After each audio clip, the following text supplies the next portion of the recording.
Guverinoma ya Repubulika Iharanira Demokarasi ya Kongo yafashe icyemezo gikomeye cyo gutangiza ivugurura rikomeye ry'ingabo za FARDC nyuma y'inama yayobowe na Minisitiri w'Intebe wungirije akaba na Minisitiri w'Ingabo n'abahoze ku rugerero Guy Kabombo Mudiamvita yahuje ubuyobozi bukuru bw'ingabo zose za Kongo.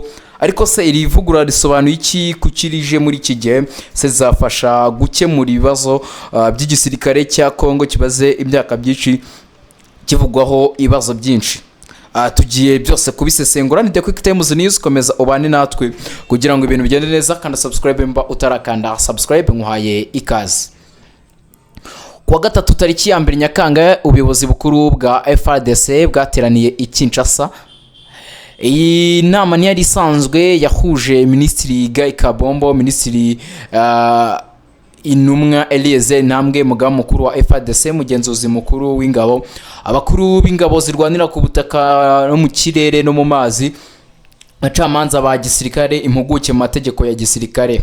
Intego yari imwe gusa, kuvugura amategeko yose agenga igisirikare cy'igihugu FARDC. N'ubwa mbere mu myaka myinshi ubuyobozi bwa Kongo butangije ivugurura rifite uburemere nk'ubu ngubu. Uki amategeko ya FARDC agomba guhinduka. Minisitiri Guy Kabombo yavuze ko amategeko menshi agenga FARDC ashaje, arayanditswe imyaka myinshi ishize, handi atakijyanye n'imiterere y'intambara z'iki gihe.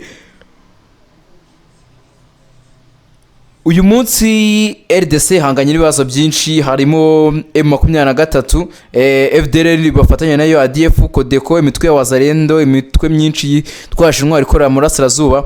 Hari kandi ibibazo bishya birimo intambara z'ikoranabuhanga, ikoreshwa rya drone, ubutasi bwifashisha ikoranabuhanga, umutekano wo ku mipaka, kurwanya iterabwoba mpuzamahanga. Guverinoma ivuga ko amategeko ashaje atagishobora gusubiza ibi bibazo byose. Icyerekezo cya Perezida Tshisekedi. Mu ijambo rye, Guy Kabombo yavuze ko iri vugururwa rishingiye ku cyerekezo cya Perezida Felix Antoine Tshisekedi, Perezida wa Kongo, amaze igihe avuga ko igihugu gikeneye igisirikare. Igisirikare rero bakeneye ni igikora kinyamwuga, gifite ibikoresho bigezweho, gifite amategeko asobanutse, kirwanya ruswa, kirinda abaturage mbere yo kurinda ubutegetsi. Mu myaka ishize guverinoma yashoye amafaranga menshi mu kugura ibikoresho bya gisirikare, harimo indege z'intambara, drone, imodoka z'intambara, intwaro nshya. Ariko abayobozi bavuga ko ibyo bidahagije igihe amategeko agenga igisirikare atavuguruwe. Naye amategeko agiye kuvugururwa. Komisiyo ishyizweho isuzuma amategeko yose, harimo amategeko agenga kwinjira mu gisirikare, ari mu yagomba kuvugururwa, kuzamurwa mu ntera, imyitwarire ya gisirikare, ubutabera bwa gisirikare, inshingano z'abayobozi, uburenganzira bw'abasirikare, ibihano byo mu gisirikare, uburyo ingabo zikoreshwa mu bihe by'intambara. Hari kandi n'iteganwa ry'amategeko mashya ajyanye n'ikoranabuhanga rigezweho mu gisirikare. Ese iri vugurura rizafasha FARDC? Abasesenguzi bavuga ko amategeko meza ashobora gufasha, ariko si yonyine. FARDC ikomeje guhura n'ibibazo byinshi, harimo ruswa, gutishyura abasirikare neza, ibikoresho bike, imyitozo idahagije, ikibazo cy'imiyoborere, kutizerana hagati y'ubuyobozi ndetse n'abasirikare. Bavuga ko nubwo amategeko yavugururwa bizasaba ko ashyirwa mu bikorwa, nibyo bizagena niba ivugurura rizatanga umusaruro. Minisitiri Guy Kabombo yahaye komisiyo amezi 3 gusa, ni igihe gito, ariko abayobozi bavuga ko Kabombo bavuga ko bagomba gukora vuba kubera ibibazo by'umutekano igihugu gihanganye nabyo. Komisiyo iyobowe na Perezida wa mbere w'urukiko rukuru rwa gisirikare izasuzuma buri tegeko, nyuma izatanga raporo. Iyi raporo niyo izashingirwaho mu gutegura amategeko mashya. Iri vugururwa rishobora kuba imwe mu mpinduka zikomeye zigeze gukorwa muri FARDC, ariko amategeko yonyine ntabwo yubaka igisirikare gikomeye. Hakeneye imyitozo ihagije, ibikoresho bigezweho, amafaranga ahagije, kurwanya ruswa, kubahiriza amategeko mashya, gukorera mu mucyo. Dore ko ibyinshi mu byo tubona mu ntege nke za FARDC bafite abasirikare benshi ariko bafite imyitozo idahagije, bafite ibikoresho bigezweho, bafite ibikoresho byinshi ariko bitagezweho, bafite ahantu hava amafaranga ariko uburyo ashorwa ntago ahagije. Kurwanya ruswa tubona ko muri Kongo, ndavuga mu gisirikare cya Kongo, abona ko igisirikare cyabo cyashyize imbere ruswa cyane, ubona ko n'ubundi si ibintu byiza. Ikindi kintu gukorera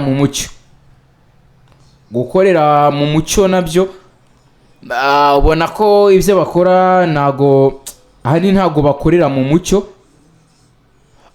kuko nyine buri wese akora ibintu ku ruhande rwe. Mu gihe ibyo byose byagerwaho, FARDC ishobora kurushaho kugira ubushobozi bwo guhangana n'ibibazo by'umutekano no kurinda ubusugire bwa Repubulika Iharanira Demokarasi ya Kongo. Ku rundi ruhande, niba iri vugurura rigarukira mu nyandiko gusa ridashyirwa mu bikorwa, bishobora kutagira impinduka zigaragara mu mikorere. Niyo mpamvu amaso y'abanyekongo n'abakurikira ibibera muri Kongo ndetse no mu karere k'ibiyaga bigari azakomeza kureba uko iyo gahunda izashyirwa mu bikorwa mu mezi ari imbere. Ariko nanone hari ibindi nabyo bikomeje kwibazwaho cyane. Kuki muri Repubulika Iharanira Demokarasi ya Kongo amavugurura yose ari gukorwa ari kujyana n'ibihe iki gihugu cya Repubulika Iharanira Demokarasi ya Kongo kirimo? Ubwo ndavuga ko kiri mu bihe bidasanzwe, kuko mu bahanganye n'ihindurwa ry'itegeko nshinga rya Repubulika Iharanira Demokarasi ya Kongo, bashaka kurihindura, ariko ubona ko bikomeje guteza umwuka mubi, hagati haza n'impinduka mu gisirikare. Ibintu nyine bikomeje guhuzwa cyane mu byo Gikabombo Mudiamvita yavuze. Ni minisitiri w'ingabo, atufatire mu rwego rwa minisitiri w'ingabo kurusha uko twamafatira ku rwa minisitiri w'intebe wungirije. Yavuze ko bijyanye n'icyerekezo cya Perezida Tshisekedi ndetse n'ibyo yifuza, ariko ni Tshisekedi nawe utaramenya ahazaza he. Nibyo abadepite bemeje ko itegeko nshinga ryavugururwa, bamwe mu badepite, ndetse ko hashobora no kubaho referendum, ariko ibyo ntibivuze ko Felix Antoine Tshisekedi Tshilombo azaguma ku butegetsi. Ubwo rero hakorwa amavugurura mu gisirikare. Twagiye twumva kenshi hari benshi mu begereye igisirikare ndetse na bamwe mu bayobozi bo muri Repubulika Iharanira Demokarasi ya Kongo ako igisirikare cyabo FARDC kitari ku rwego rwo kurindira umutekano abaturage. Ubwo niba ari cyo bagendeyeho bakora amavugurura, nabyo nibyo gutegereza tukareba. Ubwo n'ibindi byose tukomeza kugenda tubikurikiranira. The Quick Times News, icyo usabwa ni ukujya hasi ari subscribe ugakandaho, undi tugakomeza kubana.